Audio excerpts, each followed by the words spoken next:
छोटे छोटे कदमों का सफ़र एक दिन बड़ी उड़ान बन जाता है। हर रोज़ की मेहनत ही तो इंसान को कामयाब बनाता है। सो वेलकम एवरीवन, कैसे हैं आप सभी लोग। आई होप आप सब बहुत ही बढ़िया होंगे और आप सबकी पढ़ाई बहुत ही अच्छे से चल रही होगी। तो अगर आप लोग भी एलटी ग्रेड और यूपीएसआई की प्रिपरेशन साथ में करना चाहते हैं तो आप मेरे साथ जुड़ सकते हैं, क्योंकि मैं इस आने वाले 16 डेज के चैलेंज में अपना यूपीएसआई और एलटी ग्रेड का टारगेट कंप्लीट करने वाली हूँ। तो ये मेरा आज डे फर्स्ट है और मैंने अपना टारगेट नोट कर लिया है। बायोलॉजी में मुझे क्या क्या पढ़ना है, तो मॉर्निंग शिफ्ट में मैं रखती हूँ कि बायोलॉजी में मैं क्या क्या ख़त्म कर लूँगी, और बाकी इवनिंग शिफ्ट में मैं यूपीएसआई के लिए पढ़ती हूँ। एक बेनिफिट मेरे लिए ये है कि यूपीएसआई में जीएस वगैरह जो पूछी जाती है, एलटी ग्रेड में भी 30 नंबर की जीएस पूछी जाती है, जिसमें हिस्ट्री, जियोग्राफी, पॉलिटी, इकोनॉमिक्स सब मिक्स आते हैं। तो दोनों के लिए बेनिफिट हो जाता है। हाँ, थोड़ा मैथ्स अलग पढ़नी पड़ेगी, उसके लिए डबल मेहनत करनी पड़ेगी, तो उसके लिए हम रेडी हैं। क्योंकि मेरा बायोलॉजी ग्रुप से है, तो आप जिन लोगों का बायोलॉजी ग्रुप से है उनको थोड़ा मैथ में ज़्यादा ही मेहनत करनी पड़ती है, क्योंकि बायोलॉजी और मैथ दोनों एक दूसरे के टोटली अपोजिट होते हैं। तो अगर आप लोग मुझसे जुड़ना चाहते हैं तो आप सभी का वेलकम है। आप मेरे साथ साथ अपनी तैयारी को एक बढ़िया नया मोड़ दे सकते हैं, क्योंकि इस 60 डेज़ के अंदर हमें अपनी तैयारी को बढ़िया स्ट्रॉन्ग कर लेना है, और साथ साथ ही अपने आप में एक इम्प्रूवमेंट करनी है, जिससे हम अपनी सक्सेस को अचीव करने में थोड़ा भी हिचकिचाएं ना और देरी ना करें। तो इसलिए अगर आप मेरे साथ जुड़ना चाहते हैं तो चैनल को लाइक, शेयर, सब्सक्राइब ज़रूर करें, और हम अपना डे टू डे टारगेट बना के छोटे छोटे प्लान के थ्रू अपना टारगेट अचीव करेंगे और सिलेक्शन की तरफ आगे बढ़ेंगे।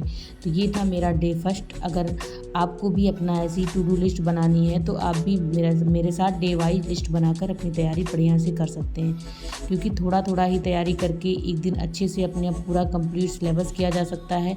तो देर किस बात की, अभी से शुरू कर दीजिए। जिन लोगों ने अब तक तैयारी नहीं करी है वो अब से शुरू कर दीजिए।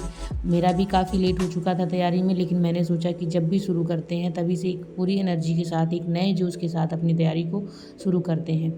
तो आप लोग भी अपना पूरा लिस्ट कंप्लीट बना लीजिए, सिलेबस डाउनलोड कर लीजिए, सिलेबस के अकॉर्डिंग सिलेबस से स्टिक होकर बढ़िया से अपनी तैयारी करिए, क्योंकि सिलेबस से ही चीज़ें पूछी जाती हैं। इधर उधर बहुत सारी चीज़ें पढ़ने का अब टाइम भी नहीं रह गया है और कोई मतलब भी नहीं होता है। हमेशा सिलेबस के अराउंड ही चीज़ें आप रखिए, जितना ज़्यादा हो सके उससे स्टिक रहिए, अच्छे से अपने सिलेबस को कंप्लीट कर लीजिए। फिर अगर आपके पास टाइम बचता है तो आप एक्स्ट्रा पढ़ने के लिए बहुत कुछ है, सिलेबस से बाहर बहुत सारी चीज़ें होती हैं, आप पढ़ सकते हैं। उसके बाद रिवीजन पे अपना फोकस करिए और मॉक टेस्ट दीजिए, प्रैक्टिस क्वेश्चन करिए।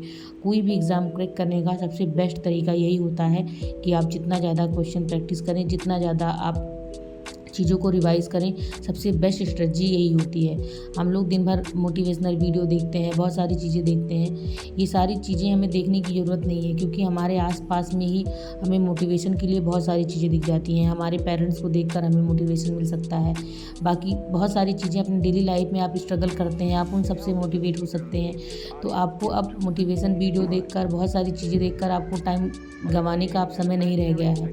अब जितना भी है अपने आप को समय दीजिए, खुद को इम्प्रूव करने में समय दीजिए, अपने आप को एक बेहतर इंसान बनाइए, और एक बेहतर ऐसा बनाइए कि हम ये ना रहे कि हमने ये चीज़ें नहीं किया, हमने कोशिश की, हम अचीव नहीं कर पाए। अगर आप लगी हैं तो एक बार लग कर पढ़ लेते हैं, एक बार मेहनत से पढ़ लेते हैं, और एक बार ये सोच कर पढ़ लेते हैं कि इस बार क्रैक ही करना है, इस बार रुकना नहीं है। आप अपना 100% दीजिए, जो होगा वो देखा जाएगा, पर अपना 100% ज़रूर देना है। तो मिलते हैं नेक्स्ट वीडियो में। अपना ध्यान रखिएगा, अच्छे से मन लगाकर पढ़ाई करिएगा, और अपना डेली टारगेट ज़रूर कंप्लीट करिएगा। चाहे जैसे, बिना टारगेट कंप्लीट किए आप अपना दिन ख़त्म मत होने दीजिएगा। बाय बाय, टेक केयर, मिलते हैं नेक्स्ट वीडियो में।